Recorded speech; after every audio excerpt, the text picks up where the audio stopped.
దేవునికి స్తోత్రం. మన ప్రభువును రక్షకుడైన యేసుక్రీస్తు వారి నామంలో అందరికీ ఉదయకాల శుభములు తెలియజేయుచున్నాను.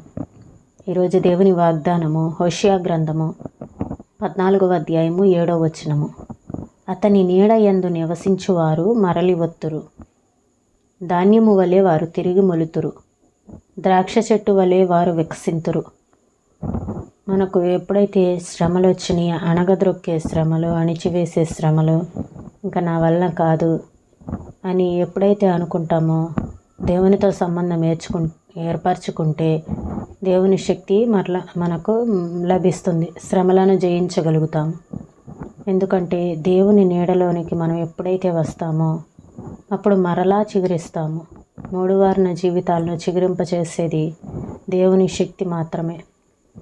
ఎప్పుడైతే మనము మరలా తిరిగి దేవుని యొద్దకు వస్తామో ఆ శక్తిని మరలా తిరిగి మనము పొందుకుంటాము.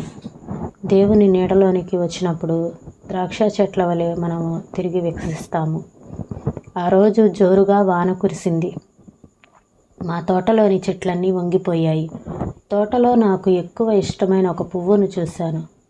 దాని అందంతో అది నన్ను ఆకట్టుకుంది. దాని పరిమళం నన్ను మత్తెక్కించింది. ఇప్పుడు అది ఆ జడివాన పాలయ్యింది. దాని రేకులన్నీ ముడుచుకుపోయి వాడిపోయి వేలాడుతుంది. దాని అందమంతా పోయింది. ఇంత అందమైన పువ్వును మళ్ళీ చూడాలంటే వచ్చే సంవత్సరం దాకా ఆగాలి అనుకున్నాను. ఆ రాత్రి గడిచి తెల్లవారింది. సూర్యుడు ఉదయించాడు. ఉదయంతో పాటే ఆ పువ్వుకి ఏదో క్రొత్త బలం వచ్చింది. సూర్యకాంతి ఆ పువ్వు మీద పడింది. పువ్వు దాని వంకకి చూసింది. అవి రెండు ఏమి గుసగుసలాడుకున్నాయో, సూర్యకిరణాలలో ఏ శక్తి ఆ పువ్వుకి సోకిందో అది తన తలను పైకెత్తి రేకులను విప్పి నిటారుగా నిలిచి తన అందాన్నంతటిని మళ్ళీ ప్రదర్శించింది. ఇది వరకటి కంటే ఇంకా అందంగా ఉన్నట్టు అనిపించింది. ఇది ఎలా జరిగింది అని నాకు ఆశ్చర్యం వేస్తూ ఉంటుంది. ఈ వడలి వేలాడిపోయిన పువ్వు చైతన్యవంతమైన కిరణాలను తాకి వాటి శక్తిని పొందింది. నా హృదయంలోకి దేవుని శక్తిని ఎలా గ్రహించగలనో, ఆయనతో సంబంధం ఎలా పెట్టుకోగలనో తెలియదు, కానీ ఇది వాస్తవంగా జరిగిందని మాత్రం చెప్పగలను. నిన్ను అణచివేసే శ్రమలో, ఆపదలో ఉన్నావా? క్రీస్తుతో ఈ సంబంధాన్ని ఏర్పరచుకో. నీకు శక్తి లభిస్తుంది. శ్రమలను జయించగలుగుతావు. నేను నిన్ను బలపరుస్తాను.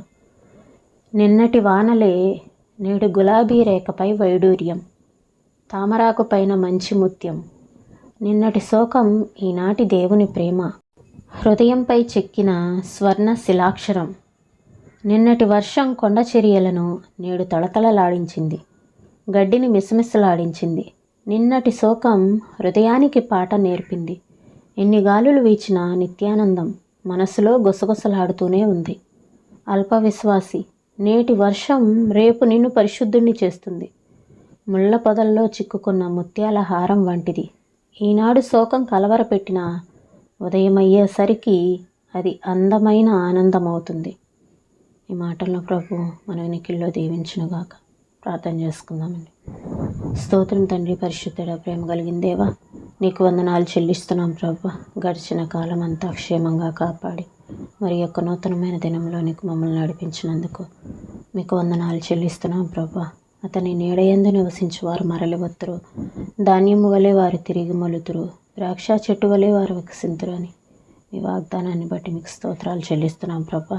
మమ్మల్ని అణచివేసే శ్రమలు, బాధలు, ఆపదలు అన్నిట్లో నుండి ప్రభా ఎప్పుడైతే మీ నీడ కోసం మేము వస్తామో, మీ దగ్గరికి నైనా ప్రభా, మీ దగ్గరకు వచ్చి మీ శక్తి కోసం మేము ఎదురు చూస్తామో అప్పుడు మాకు అలాంటి శక్తిని మీరు ఇస్తారు ప్రభా. శ్రమలను జయించే శక్తిని మాకు అనుగ్రహిస్తున్నారు ప్రభా. వందనాలు. నేను నిన్ను బలపరుస్తానన్నావు తండ్రి. అయ్యా, నిన్నటి దినాన శోకం ఉన్నప్పటికీ నేటికి నైనా ప్రభా ఆ శోకం లేకుండా మరలా నిత్యానందంతో తిరిగి మమ్మల్ని నింపుతూ ఉన్నందుకు మీకు స్తోత్రాలు చెల్లిస్తున్నాం ప్రభా. దేవా, నీకు వందనాలు ప్రభా.